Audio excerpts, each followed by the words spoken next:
All right, so we should have ended with this in our notes last time.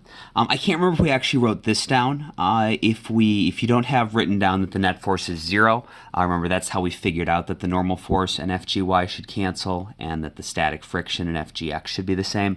And so just go ahead and write down F net equals 0 if we didn't write that down. All right, I just want to quickly talk about what the actual physical meaning of these components is and a couple other quick notes about the forces. So we said gravity has two components.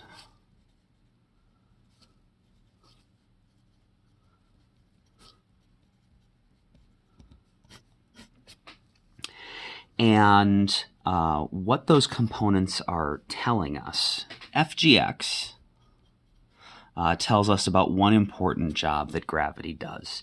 If you set something on an inclined plane and ask someone, why does it slide down the incline? Why does an object want to slide down? People will say because of gravity. And we understand that gravity is the reason things want to slide down an incline or a ramp. But it's sort of weird because gravity pulls down. And so how can that explain why something would want to slide down an incline? Well, that's because there is a part of gravity that actually is pointing downhill along the incline. So FGX is describing the part of gravity, the amount of gravity that makes the object want to slide downhill. So FGX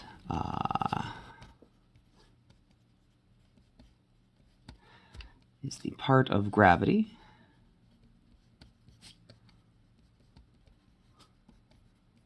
pulling the object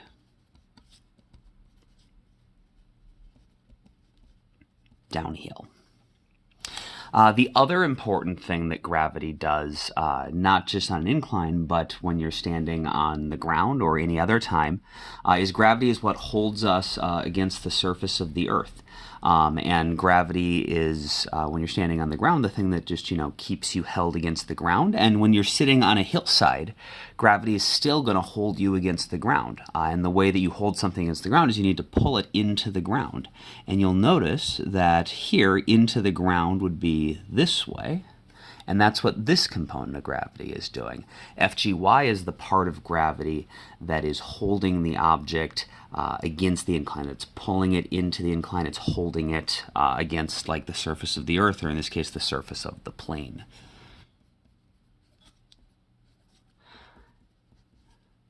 So FGY pulls the object into the incline. You can think of it as being what holds the object against the incline. And then just a couple notes, things that we said out loud yesterday, but that we didn't get a chance to write down.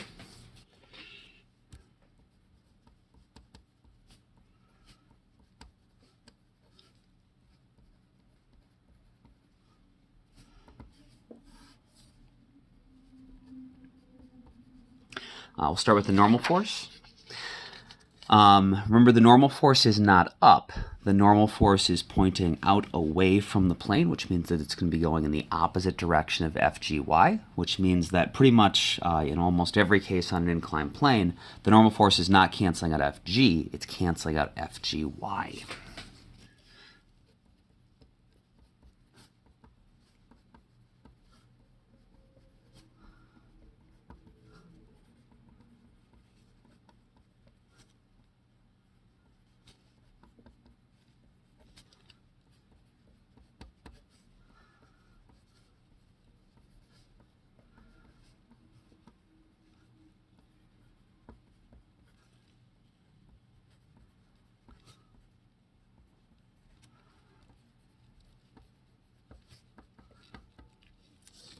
I say generally because there are a few situations where you could have a situation where there's something else going on.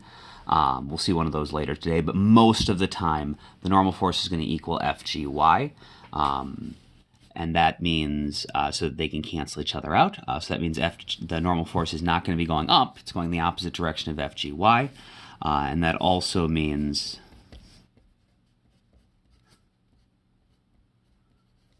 since the normal force is canceling out FGY, the normal force is normally only going to be equal to this y component. It's not going to be equal to the force of gravity like it has been in a lot of our other problems. So the normal force is not up, and it's not equal to gravity in this case. Friction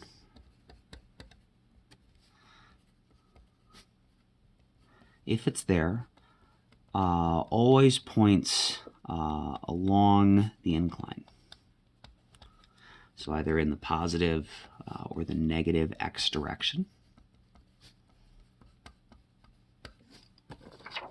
So the object is sliding down, frictional pull up. If we push the object up the incline, frictional pull in the opposite direction. It'll pull down the incline. Friction's always going to be along the incline, which means that it's going to combine with this x component of gravity, the part of gravity that's determining how hard gravity's pulling the object downhill. And that, plus any other applied forces, like if someone's pushing uphill or downhill, is what's going to determine if there's a net force and how much there is. So friction always points along the incline, so in the positive or negative x direction, and that combines with FGX and any applied forces, if there are any, to determine the net force. And so in the case we were looking at, the way that these combine is they equal each other, and so they cancel out, and so our net force is 0. But if friction was weaker than FGX, that would mean the FGX, the part of gravity pulling it downhill, was stronger than friction, and so we'd wind up with a net force going downhill, and the object would be able to start accelerating.